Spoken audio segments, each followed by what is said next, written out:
Hey, happy Sunday to each and every one of you out there. I'm coming to you from Hillcrest Baptist Church, and it is a very special Sunday. It's Palm Sunday, and this is the Sunday where we celebrate the triumphal entry, where Jesus entered into the city of Jerusalem.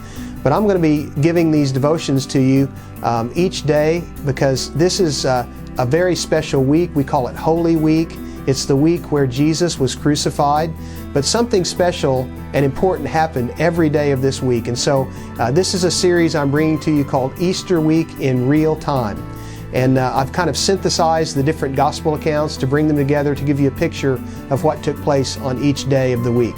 And if you want to do some study on your own, and I encourage you to do that, you can find these accounts in Matthew chapter 21, verses 1 to 11, Mark chapter 11, verses 1 to 11, in Luke chapter 19, verses 28 to 44, and in John chapter 12, verses 9 through 19.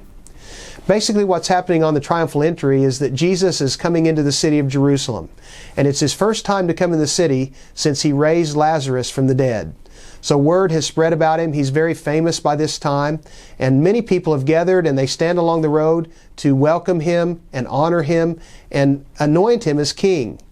However, there are others in the city who are not so happy to see Jesus. They're religious leaders and others who are threatened by Jesus, and they want to put Jesus to death, even though they haven't announced it publicly.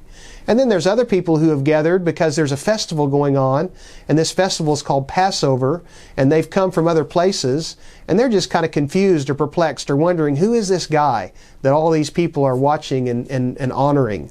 And so certainly Jesus caused a stir on the day that he came into Jerusalem, which is known as the triumphal entry.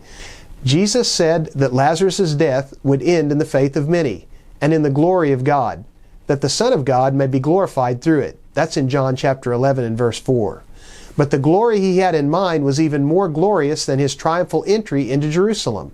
In fact, he wasn't referring to the glory these people gave him at all. Lazarus' resurrection would steel the resolve of the religious leaders to hand Jesus over to a death he would embrace, a death he would conquer. That was the glory he meant. So, as he rode into Jerusalem, the people cried, "Your king is coming." They praised his victory over Lazarus' death. But the irony was that he wasn't coming to claim his crown on account of Lazarus' death or resurrection, but on account of his own.